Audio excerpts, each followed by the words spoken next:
자, 열왕기상 이제 어제 끝났고 열왕기 하로 넘어갔는데 열왕기상에서 우리가 이제 빼놓을 수 없는 게 엘리야죠.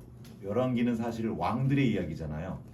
왕들의 이야기 속에 탁 돋보이는 한 사람인데 그는 왕이 아니지만 열왕기상의 한 부분의 주인공, 가장 많은 비중을 차지하고 있는데 바로 엘리야입니다. 그리고 이 엘리야의 이야기 중에도 가장 유명한 게 바로 열왕기상 18장이에요. 여기가 나오면 그 유명한 갈멜산의 대결, 바알 선지자 850명과 엘리야의 싸움. 어떤 일이 벌어지죠? 막 바알 신이 그 제단에 이렇게 소를 놓고 기도하죠. 불을 내리소서. 그러나 막 자기 몸을 자해하고 막 해도 불을 안 내리죠. 근데 엘리야가 기도하자, 물을 뿌리고 기도하자 하나님의 불이 내려 다 핥아버리는, 결국에는 그 바알 선지자 850명을 이제 죽이는 그 유명한 사건이 나오는데, 오늘은 그 앞에 있는 사건입니다. 이 아합이라는 시대의 악한 왕, 이 시대의 악한 왕이죠. 성경에서 가장 악하다고 하는 왕이에요. 바로 이 아합. 그의 대척점에 섰던 엘리야, 이 어마어마하게 담대했고요. 다 잡아 죽이. 지금 오바댜가 뭐라는 거예요? 지금 잡아 죽인다는 거예요. 엘리야를 봤다는 것만으로도 잘못하면 죽게 생긴 거를 이 오바댜가 아는 거죠. 이 엘리야와 아합의 이야기가 가능해지도록 한 사람이 나와요. 이 18장에. 그가 바로 오바댜입니다. 우리는 엘리야의 얘기를 들으면 왠지 나랑은 좀 다른 듯한 사람이에요. 저 사람은 너무 대단한 사람인 거죠. 나는 그렇게는 못해. 그렇게 용감하지도 않고 그런 능력도 없고.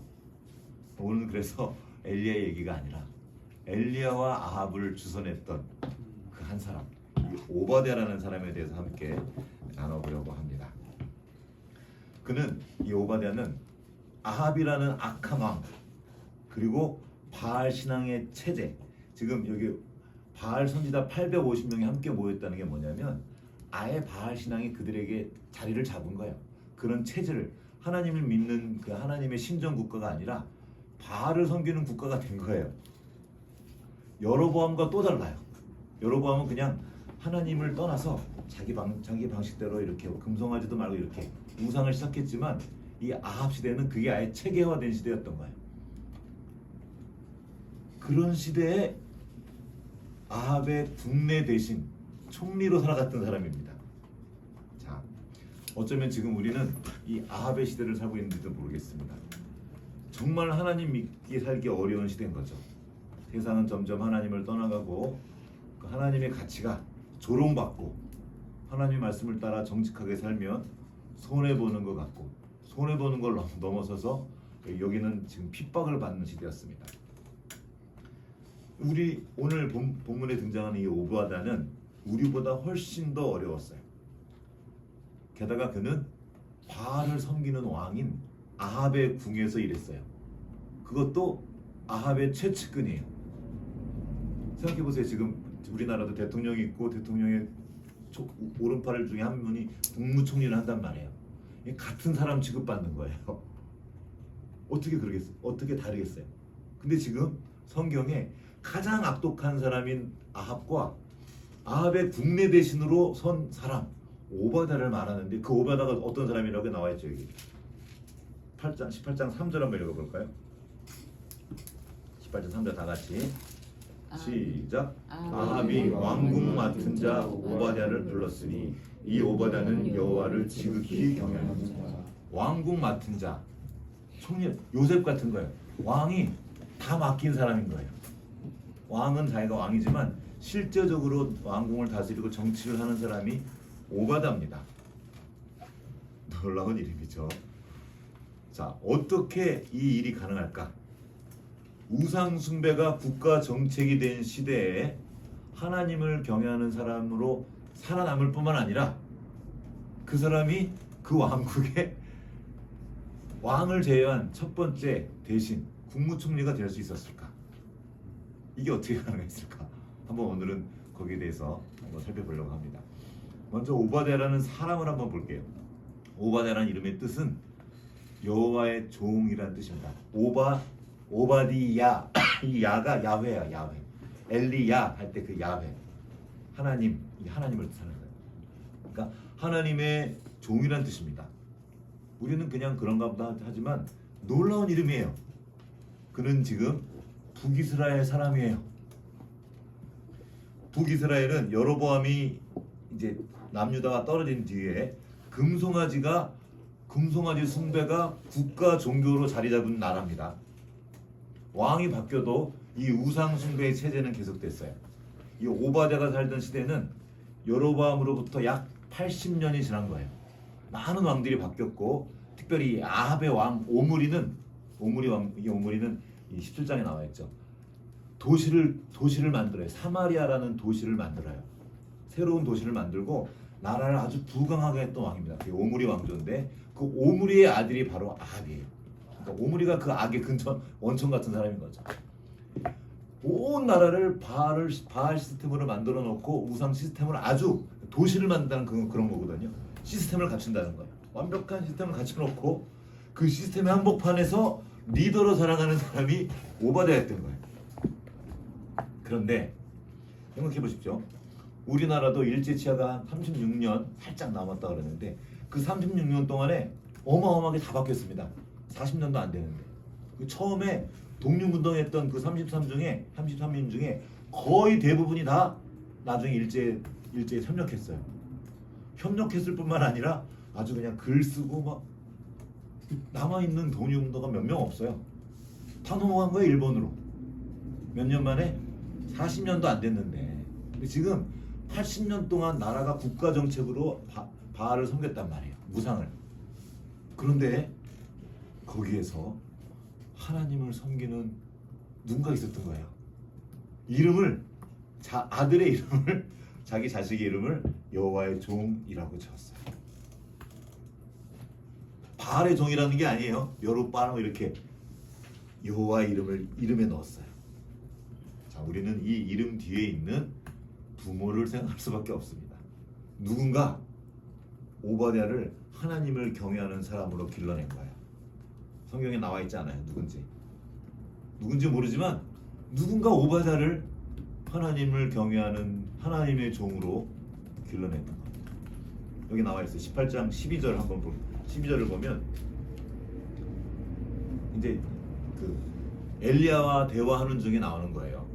그 엘리야한테 하는 말이에요. 당신의 종은 저는 오바댜 본인은 어려서부터 여호와를 경외하는 자가 아니니까 저는 어려서부터 하나님을 경외했다는 거예요. 여기 있는 청소년들, 어린이들 보세요. 너무 중요한 말이에요. 그 신앙은 이 시대를 이겨낼 수 있는, 온통 다 하나님을 대적하는 시대에 하나님을 경외하는 사람을 설 수 있는 것 바로 그 중에 하나 이거예요. 어려서부터. 신앙은 어느 날 갑자기 만들어지기가 쉽지 않습니다. 적어도 이 오바댜의 경우는 어린 시절부터 말씀을 듣고 기도하는 부모님의 모습을 보고 하나님의 이야기를 들으며 살아납니다.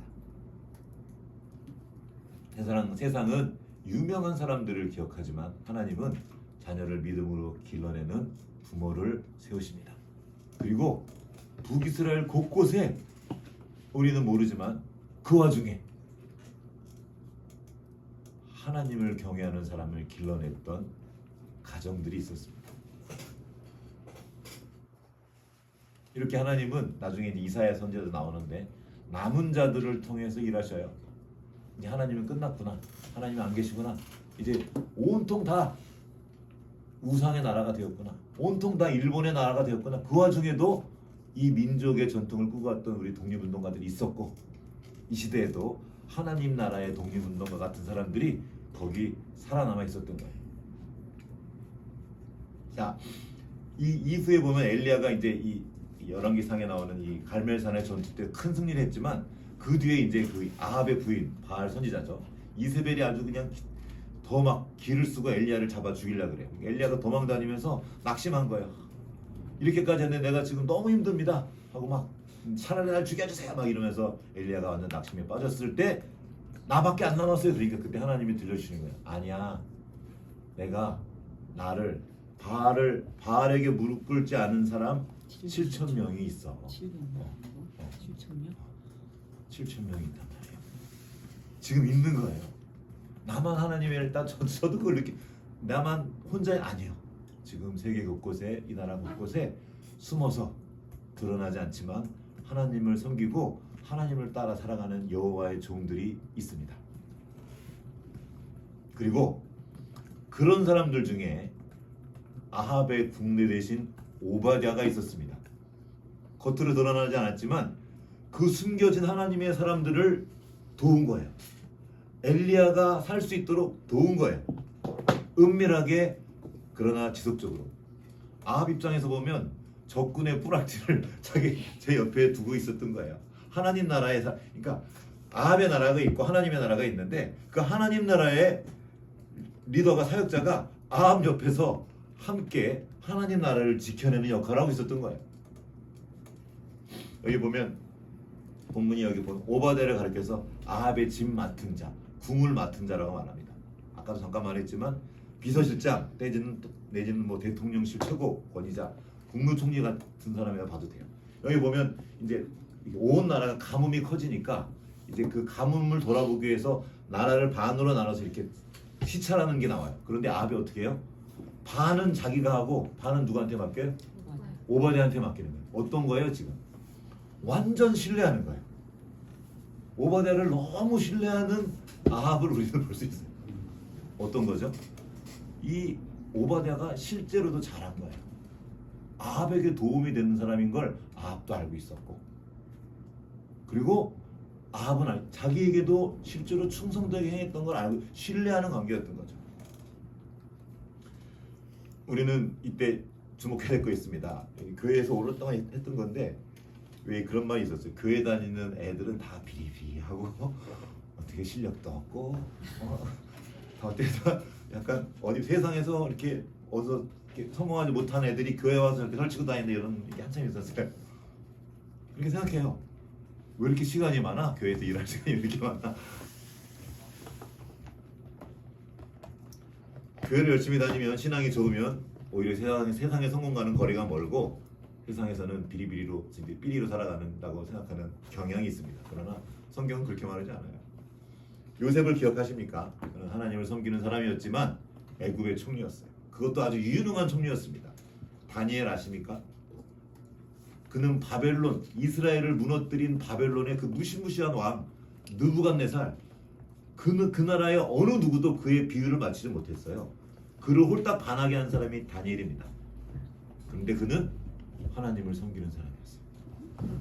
그 나라의 총리였고 정권이 바뀌어도 총리를 했던 사람이었습니다.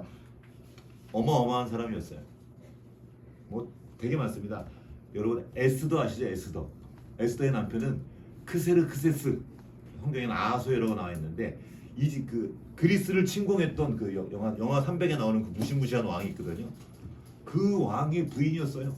그리고 에스더의 오빠 모르드게는 그 페르시아가 거대 제국의 총리로 있었던 사람. 이게 성경의 이야기예요. 그 똑똑한 사람들이 아무나 세웠을 것 같습니까? 아니에요. 그들은 우리가 생각하는 그런 일반인이 아닙니다. 진짜 탁월한 사람들인 거예요. 그 탁월한 왕들이 그를 뽑아 세운 거예요. 나에게 도움이 되는 사람들을 뽑아 세운 거라는 거예요. 여러분, 하나님을 믿는다는 건 무능해진다는 게 아니에요. 또 세상을 무작정 등지는 것도 아닙니다. 오히려 하나님을 경외하는 그 사람이 하나님이 두신 세상 속에서 더 성실하고 더 정직하고 더 책임 있게 살아갈 수 있습니다. 어떻게 이게 가능하죠? 그 거짓된 세상에서. 그래, 하나님이 우리에게 주신 약속이 있어요. 잠언 1장 7절 말씀을 기억하시죠? 여호와를 경외하는 것이 지식의 근본이에요. 다니엘을 총명하게 하신 거예요. 그 지식을 주시는 거예요. 또 나와 있어요. 잠언 9장 10절에 여호와를 경외하는 것이 지혜의 근본이에요. 그 지혜를 주시는 거예요. 다윗 얘기 여러분 기억하십니까? 여러분, 왕궁은 온갖 암투와 음모, 거짓이 난무하는 것입니다. 그 정치 저도 조금은 경험한 거예요. 그쪽 돈에 들어서 우리 선생님도 이런 날 경험하실 거예요. 어떤 선생님. 이 정치라는 그 판이 아주 재미없습니다. 정말 거짓이 많고 더러워요. 근데 거기에서 살아남아서 총리까지 된 겁니다. 이 지혜는 금방 생기지 않습니다. 그리고 놀랍게도 성경이 그 지혜를 주신다고 말합니다. 수많은 상황들이 생기는 거예요. 어떻게 하지 이거? 어떻게 하지? 잘못하면 하나님을 섬기는 사람들이 죽는데 잡으러 다녀야 되는 사람이 이들을 살려주고 있는 거거든요. 얼마나 지혜롭게 하면 이게 가능하게 했을까? 우리는 다 할 수 없지만 오바댜가 어떻게 했는지는 다 할 수는 없어요. 그런데 그는 그걸 한 거예요. 그럼 지금은요? 지금도 그런 사람들이 있습니다. 누군가 그 일을 감당합니다. 세상 속에서 하나님의 뜻을, 하나님을 이롭게 하는, 그러면서도 이 세상 권위를 해친 게 아니에요. 그 속에서, 그 안에서 그 일을 행할 것입니다. 그런 지혜와 그 능력은 그냥 생기지 않습니다. 요셉은 노예 생활과 감옥 생활, 그 오랜 인내의 생활을 통해서 그 지혜를 깨우쳤고요. 성장했습니다. 다니엘도 그랬고요. 포로 생활, 포로로 살아가는 그 어려움, 아픔, 느헤미야 또한 오랜 기다림을 견뎌냈습니다. 하나님은 먼저 그 사람들을 빚어내세요. 억울함을 통과하게 하시고요. 실패도 경험하게 하십니다. 기다리기도 하세요. 그리고 그 모든 과정을 통해 한계를 넘어서게 합니다. 우리는 지금 우리가 부르는 한계가 있어요. 지금으로서는 도저히 안 되는데 그게 어느 날 하고 있는 거예요. 이제 우리 요즘에 턱걸이도 제가 좀 하고 있는데 한 5-6개쯤 해요. 근데 강웅이가 한 개도 안 된다는 거, 한 개도. 처음 시작할 때는 저도 그 한계가 어려웠어요. 오랜만에 시작한데. 근데 어느 날 한 개, 좀 더 하면 어떤 어른들은 뭐 100개를 한꺼번에 하더라고요. 그냥 어떤 사람이. 지금으로서는 말도 안 되는데 어떻게 되죠? 그게 가능하다는 거예요. 우리로서는 그건 말도 안 돼요. 안 돼요. 못하는 거예요 라고 말하지만 정말요? 아니요. 우리가 한계라고 부르는 것은 우리가 세상에서도 그걸 알아요. 주님과 함께 우리가 성장해 나가고 커지면 우리는 그 한계를 훨씬 뛰어넘을 수 있습니다. 이 시편의 하박국 노래도 높은 곳을 뛰어다니게 하시는 거예요. 여러분 사냥이 높은 곳 뛰어다니는 거 영상 혹시 보신 적 있어요? 말도 안 되는 거 해요. 어떻게 저게 가능하지? 근데 걔네들은 그걸 하는 거예요. 어려서부터 뛰어다닌 거죠. 육체적인 능력도 그렇지만 지혜도 그렇습니다. 지식도 그래요. 어떻게 저걸 할까? 근데 그걸 해내는 거예요. 우리나라에도 있죠. 고3. 어마어마한 능력들을 걔네들은 가지고 있어요. 이 지식을 한꺼번에 한 사람이 담고 있는 거죠.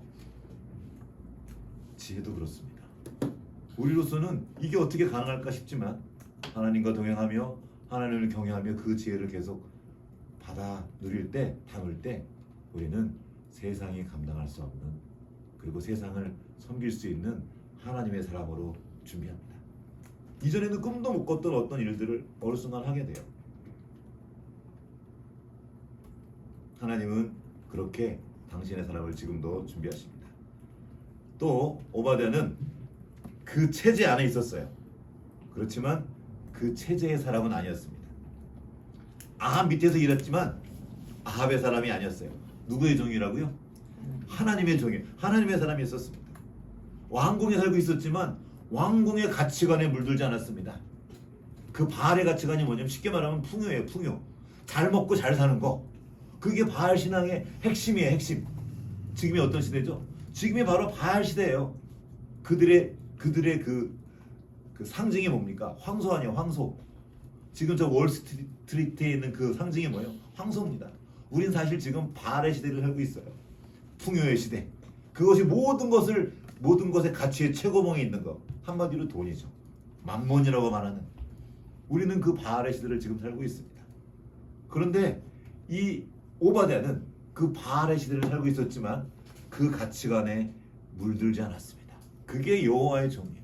하나님의 사람으로 이 땅을 살아가는 겁니다. 이세벨이 여호와의 선지자들을 멸할 때 그 오바댜가 선지자들 100명을 가지고 50명씩 굴에 숨기고 떡과 물을 먹였더라. 지금 온 나라가 그 하나님 믿는 선지자들을 잡아주고 있었던 거예요. 그때도. 이 엘리야는 그 눈에 띈 그 선지자들을 찾아서 숨겨줬던 겁니다. 얼마나 위험했을까요? 들키면 어떻게 돼요? 여러분, 이세벨은 보통 여자가 아닙니다. 성경 전체 가장 큰 악령. 얼마나 악했으면 나중에 여기 이 요한계시록에 이세벨을 인용해요. 악녀의 대명사예요. 걸리면 죽는 거예요. 그런데 그때 그 오바댜는 자기의 위치와 자리, 그리고 재력도 있었겠죠. 이거를 이용해서 하나님의 사람들을 살렸습니다. 근데 여기서 우리가 주목해 볼 게 있어요. 그런 엘리야가 아니었던 겁니다. 엘리야는 대단한 사람이었습니다. 그는 그 시대에 대놓고 앞에 나서서 왕한테 말했던 거예요. 당신 그러다 죽습니다. 체제를 바꾸려고 했던 거예요. 대적했던 사람입니다. 그게 엘리야였어요. 대놓고 정면으로 도전했던 사람입니다. 그런데 이 오바댜는 체제 안에 있으면서 리더를 섬기면서도 그곳에서 하나님의 뜻을 따르고 하나님의 사람들을 살려내는 역할을 했습니다. 엘리야는 광야의 사람이었어요. 세상과 맞서 싸우는, 여기서 선포하면서. 그런데 오바댜는 궁궐의 사람이었습니다. 그 집은 일종의 시스템이에요. 그 안에 들어가서 살았던 사람입니다. 속에서 그 체제 안에 거하며 하나님의 뜻을 펼쳤던 사람입니다. 우리는 종종 이렇게 엘리야만 생각해요. 하나님 막 세상을 뒤집어 엎고 체제를 뒤집어 엎고 막 나가서 싸우고, 그런 사람들의 역할이 있습니다. 분명히 있어요. 또 그런 사람들은 그런 사람의 훈련을 받고 그런 사람들의 시련이 있습니다. 하나님과 함께 그 일을 감당할 거예요. 그런데 오바댜도 있습니다. 궁궐의 사람이고 그 체제 안에 두신 하나님의 사람입니다. 밖에서 외치는 사람도 필요하지만 안에서 지키는 사람들 필요해요. 하나님의 나라는 이런 다양한 부르심을 통해서 세워집니다. 하나님은 지금도 오바댜를 남겨두시고 세우십니다. 엘리야가 말하죠. 아까 잠깐 말했죠. 나만 남았습니다. 아니요. 7,000명의 숨겨둔 사람이 있습니다. 엘리야가 몰랐던 거죠. 오늘도 마찬가지입니다. 오바댜가 있어요. 이 체제 안에서. 하나님은 이 체제를 다 그냥 엎어버리자. 왜 안 엎어버리실까요? 하나님이 살아가시는 거예요. 여러분 그 요나의 이야기 기억하시죠? 그 니느웨 악한 성이에요. 체제 자체가 악해요. 싹 쓸어버렸으면 하는 요나는 저거 싹 쓸어버리지 저 악한 나라를 왜 내버려 두세요? 그랬더니 하나님 말씀하십니다. 거기에 앞뒤를 모르는, 갈피를 못 잡는 나의 사랑하는 사람들이, 내 백성들이 있다. 이게 우리 하나님의 마음입니다. 거기서 건져낼 자들이 아직 있다는 거죠. 저는 그게 우리가 이 땅을 살아가는 또 하나의 중요한 태도여야 한다고 믿습니다. 학교에는 하나님을 사랑하는 교사들이 필요합니다. 지금 뭐 요즘 참교육 그거 아주 드라마가 아주 저도 보면서 재밌게 보고 보지는 못하고 넷플릭스가 없으니까 이제 짤로만 조금씩 보고 있는데 지금 학교가 아주 그냥 지금 교육계가 이거 방향을 못 잡고 있어요. 답을 못 쳐도 그런 고민하는 선생님들 모임에 가서 강의도 하고 노래도 같이 부르고 하는데 답이 없어요. 어떡하죠? 근데 하나님이 그 안에 하나님을 사랑하는 선생님들 주세요. 학교라는 체제를 못 바꿔요. 지금 거대합니다. 정말 거대해요. 거대한 조직이에요. 그걸 통째로 바꾸지 못하지만 거기서 어떤 한 생명을 살리는 거예요. 한 학생. 내 앞에 있는 한 학생 2명, 그렇게 2-3명 혹은 1명. 조금 어떤 사람 많이 살리기도 할 수 있겠죠. 기업에는 정직하게 일하는 성도들이 또 있습니다. 악한 리더가 와가지고 아주 못되게 하는 일들이 엄청 많아요. 저런 기업 다 망해. 저거 안 망하면 뭐하나. 막 지금 사람들이 막 죽어나가고 진짜 악덕 기업주들이에요. 저걸 왜 그냥 냅둘까 싶을 때가 많이 있어요. 근데 거기에도 그 속에서 하나님의 사람으로, 그러니까 그 기업의 사람이지만 그 사람이 아니라 하나님의 종으로 그곳에 있는 하나님의 종들이 있습니다. 문화예술계에도 하나님을 경외하는 예술가들이 있고요. 이 나라에도 하나님을 경외하는 공직자들이 거기 들어가 있는 거예요. 숨어서. 그리고 필요합니다. 준비되어 있는 사람들이 필요해요. 하나님을 섬기지만 실력을 갖춘 그런 사람들이 필요합니다. 그리고 그 지혜를 구하라고 하신 거예요. 후히 주시고 꾸짖지 않는 하나님께서 지혜를 주시겠다고 약속하셨어요. 그 지혜는 누가 왔습니까? 하나님을 경외하는 자. 그리고 잠언에 나와 있어요.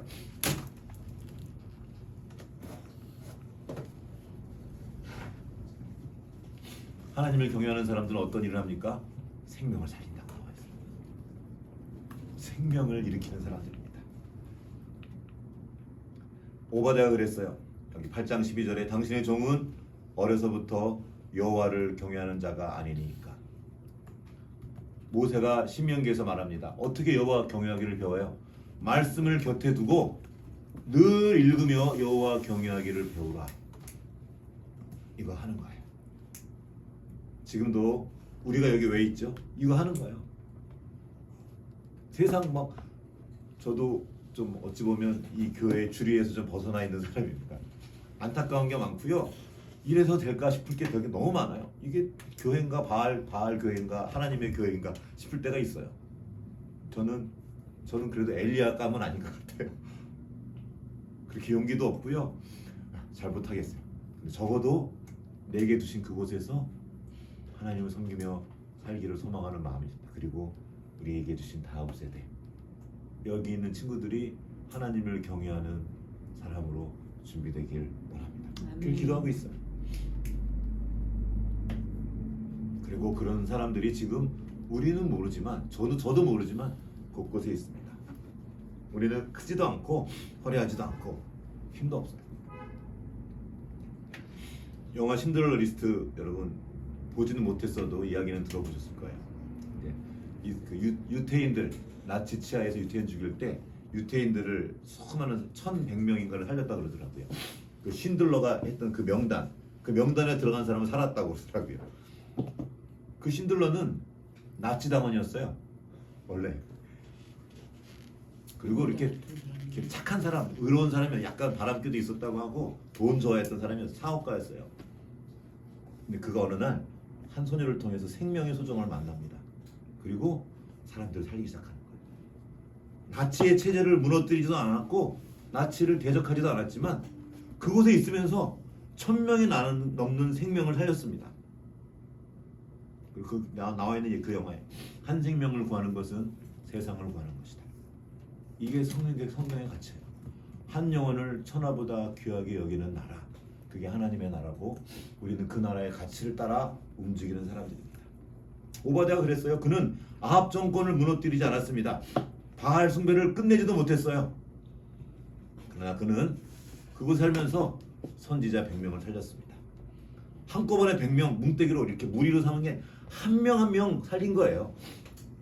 즉 100개의 세상을 살린 겁니다. 하나님 나라는 때로는 정복보다 보존의 형태로 오기도 합니다. 모든 것을 바꾸진 못해도 생명을 지켜내는 거죠. 모든 문제를 우리가 다 해결할 수 없습니다. 모든 악을 다 바꿀 수는 없어요. 근데 그곳에서 하나님의 불씨를 지키고 그 씨앗을 심을 수 있습니다. 여기서 또 한 번 질문해 볼 수 있어요. 오바댜는 국내의 신이었어요. 엄청난 실력가였죠. 신들러는 큰 기업에 이끄는 아주 돈 많은 사람이었습니다. 나는 그런 지금 능력도 없고 큰 기업의 수장도 아니고 정치권에 있는 이런 큰 그릇 사람도 아닌데요. 우리는 못하는 거 아니요. 내가 있는 그곳에서 그 작은 자 한 사람, 그 한 생명을 소중히 여기는 그 일이 하나님 나라의 일, 그게 하나님의 일이에요. 누구든지 제자의 이름으로 이 작은 자 중 하나에게 냉수한 것이라도 주는 자는 내가 진실로 너에게 이르노니 그 사람이 결단코 상을 잃지 아니하리라. 아주 작은 것, 아주 사소한 것들을 통해서 하나님이 일할 수 있습니다. 지난번에 한번 살짝 얘기했던 것 같은데 아주 사소한 것들이라는 소설이 있어요. 거기에 빌 펄롱이라는 사람의 이야기인데요. 그는 그때 카톨릭 교회가 이렇게 그 체제가 지배하고 있던 아일랜드에 있어서 있던 일이에요. 교회가 가장 권력을 가지고 있었을 때 한 수녀원에서 작은 여자들을 데리고 막 착취했던 사건이에요. 실제 사건을 근거로 만든 소설인데 그 주인공이 그곳에 있는 한 소녀를 발견합니다. 그 소녀를 구하는 그 일이 체제의 사실 정하는 것과 비슷한 일이었어요. 그는 체제를 없진 않았지만 교회 전체를 바꾸지 않았지만 그가 받은 은혜를 기억하며, 그는 기독교인이었거든요. 자기가 도움받았던 그걸 기억하며 그 한 소녀를 살려내요. 그리고 다시 자기 집으로 입양을 하는 거죠. 이미 5명의 자식이 있어서 너무나 힘들었고 걔를 데려오는 순간 사는 게 힘들어졌어요. 왜냐하면 그 카톨릭 교회 그 수녀원을 중심으로 모든 경제가 돌아갔거든요. 그거를 감수하고 그 아이를 데려와요. 그 작은 하나의 일이 하나님 나라의 일이라는 거죠. 하나님을 대적하는 시대에, 그리고 그런 체제 속에서도 우리는 하나님을 섬기는 삶을 할 수 있습니다. 그런데 사실 그 일은 쉽지가 않습니다. 편하지도 않아요. 신들러도 정말 고통스러웠고요. 오바댜도 정말 고통스럽습니다. 살얼음판이죠. 언제든지 걸리면 죽는 거예요. 근데 그 십자가를 진 겁니다. 그게 생명의 이름을 알기에 내가 할 수 있는 선에서 내가 지는 짐을 지고 책임을 지고 그 일을 했던 거예요. 손해 보는 삶이었고 오해도 있고, 근데 그게 주님이 걸어가신 십자가의 길입니다.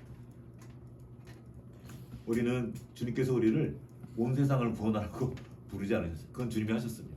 우리는 그 한 사람을 살리는 일을 하면 돼요.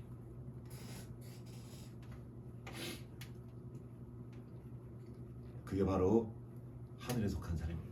여기 빌립보서 2장 20절에 나와 있습니다. 그러나 우리는 우리의 시민권은 하늘에 있는지라. 우리는 이 땅에 살고 있습니다. 발 딛고. 그러나 하늘나라 시민으로 살아갑니다. 우리의 시민권이 하늘에 있는 거죠. 하늘 시민으로 살아간다는 것은 세상을 등지고 살아간다는 것이 아닙니다. 세상에도 도망쳐서 저쪽 산속에서 우리끼리 물론 그것도 있을 수 있습니다. 근데 그 얘기가 아니고 그 세상 속으로 들어가서 거기서 하나님 나라를 살아내는 거예요. 하나님 나라의 가치를 가지고 이 풍요가 바알이 지배하는, 돈이 지배하는 세상에서 그 돈을 들고 그걸 위해 쓰는 것이 아니라 그 사람들을 살리는 거예요. 그리고 그 나라가, 하나님 나라가 이 땅에 오게 하는 사람들입니다. 학교에서, 직장에서, 가정에서, 예술계에서, 나라에서, 교회에서 하나님 나라의 가치관을 가지고 실천하며 살아가는 겁니다. 엘리야처럼 크고 대단한 일을 하지 않더라도 내가 있는 그곳에서 작고 약한 그 한 사람을 섬기며 내게 주어진 책임을 감당함으로 누군가를 지켜내는 거죠. 누군가에게 숨 쉴 틈을 주는 거예요. 누군가의 작은 미소를 웃을 수 있도록 돕는 그 삶을 살아가는 작은 사람들, 그들이 바로 하늘에 속한 사람입니다. 이 땅에 살아가지만 하나님 오늘도 오바댜를 찾고 계십니다. 그리고 세우셔요. 어제와 그제 저는 간홍이와 함께 섬마을을 갔다 왔어요. 좋았겠네. 네.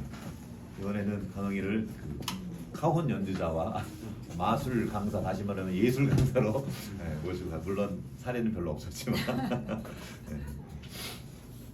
인기가 좋았어. 네, 인기가 아주 좋았죠. 아주 난리였어요. 네, 재밌었어요. 근데 이제 좋은 대우도 많이 받고 좋은 일이 많이 있었는데 간호미한테 끝나고 물어봤어요. 너 뭐가 제일 기억에 남아? 그랬더니 어떤 친구, 승우라는 친구의 미소가 제일 기억에 남는데요. 되게 신기했어요. 그래서 그 얘기를 이제 우리를 도와줬던 선생님이 계신데 그 선생님한테 이렇게 톡을 남겼더니 그 선생님이 그 아이 얘기를 해준 거예요. 그 아이는 편부아가 아버지만 계신 거예요. 뭐 자세한 내용이 아버지만 계시고 그나마 아버지가 아파요. 얘는 웃지 않는 애라는 거예요. 기적을 이루고. 그리고 모든 것을 다 하면 안 해요. 싫어요. 하는. 제가 그 2주 전에도 한번 또 갔다 왔었거든요. 선반에 갔다 왔는데 그때도 무대에 세우기로 해서 갔던 건데 그 전체 아이들 중에 가장 얼굴이 흑빛이 나 있죠. 제가 제법 막 웃기는데 이렇게 웃겨도 안 웃어요. 혼자만. 그것도 어려운데. 해봐 그래도 이게 안 돼. 그런데 이제 한 시간 넘게 같이 놀고 또 노래도 막 하는 동안 이제 애가 마음이 조금 열린 거예요. 그러다가 그 전까지는 그 공연에 안 나간다, 목포에 나가서 공연하는 거였거든요. 안 간다 그랬던 거예요. 괴를 중심으로 몇몇 남자애들이 자기들은 죽어도 안 간다 그런 애들이 한 2시간 만에 마음을 바꾸고 가기로 한 거예요. 그 선생님 이거 기적이라고.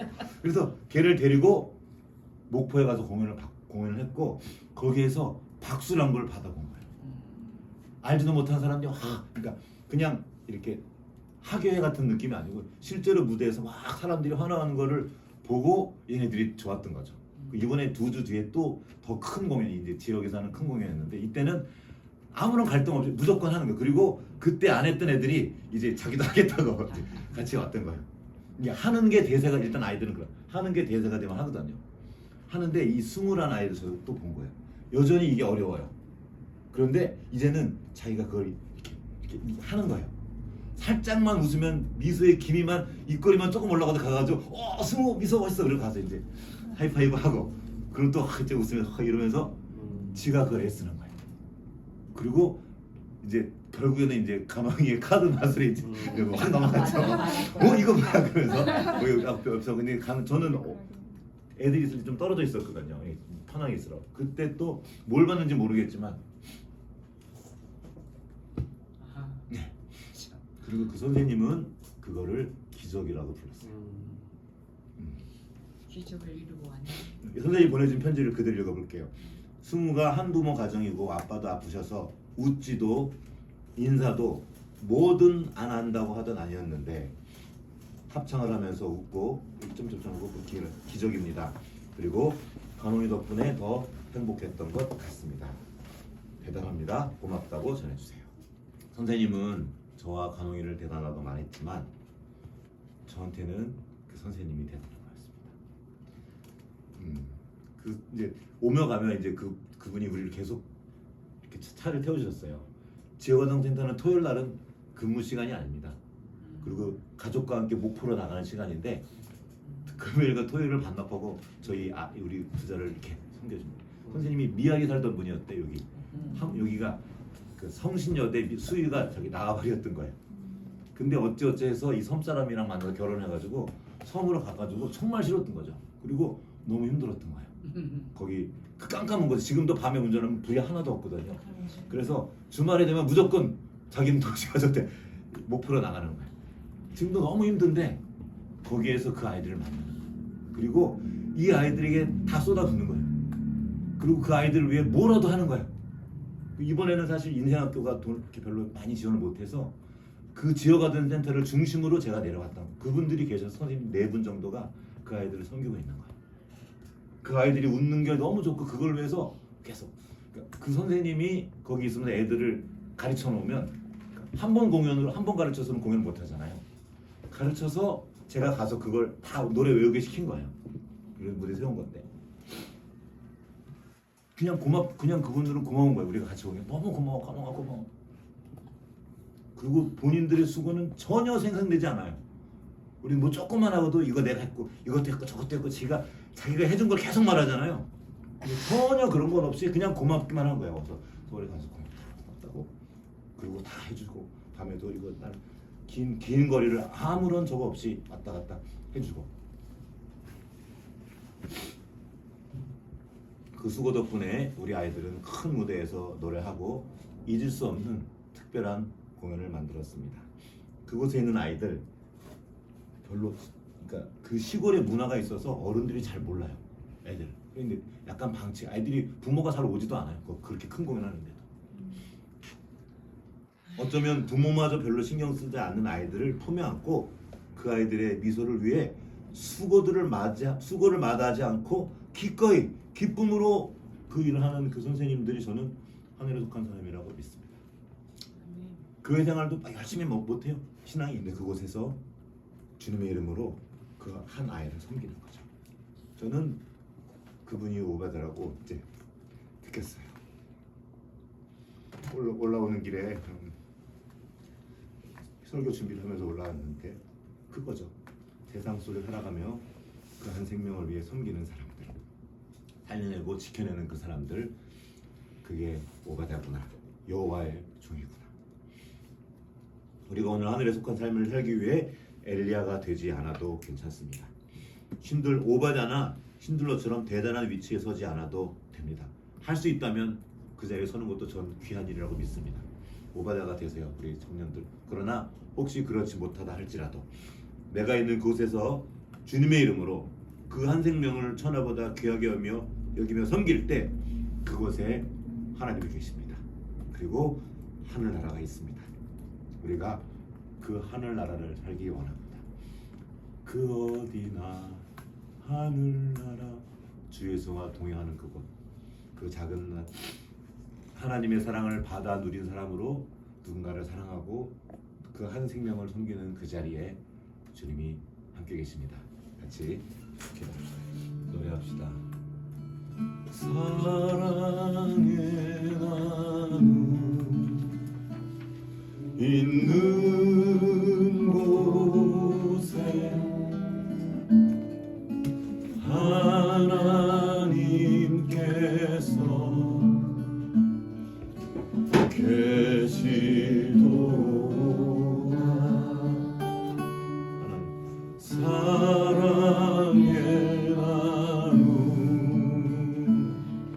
있는 곳에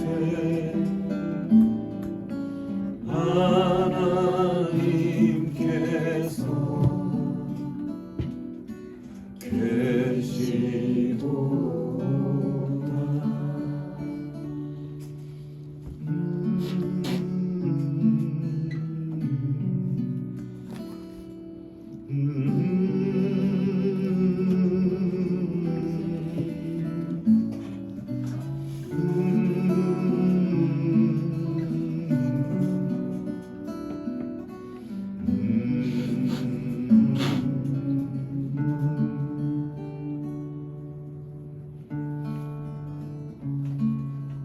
우리는 하나님의 사랑을 아주 많이 받은 사람들입니다.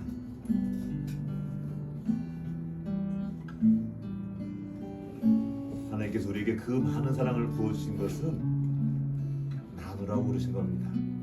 놀랍게도 그 사랑은 나눌 때 훨씬 더 커지고 훨씬 더 풍성해집니다. 오감의 관홍이에게 마가복음 5장에 그 거라사 강인 이야기를 했습니다. 예수님이 그 피곤한 몸을 이끌고 풍랑치는 바다를 건너 그 미친 사람, 귀신 들려 고통받는 한 사람을 고치고 다시 바다를 건너 돌아온 그 이야기입니다. 주님의 그 사랑으로 우리가 건짐을 받았습니다. 말씀이신 그분이, 창조주인 그분이 우리 가운데로 오셨고 우리에게 모든 걸 쏟아 부어 주셨고 우리를 사랑해 주셨고 우리를 살리셨습니다. 그 사랑을 받은 자로서 이제 작게라도 내가 할 수 있는 그 사랑을 나누며 살아가는 것이 마땅합니다. 왜냐하면 우리는 이 땅에 살지만 하늘에 속한 사람들이기 때문입니다. 이 땅에 살지만 이 땅의 종이 아니라 하나님의 종으로, 하나님의 사람으로 살아가는 사람들이기 때문입니다.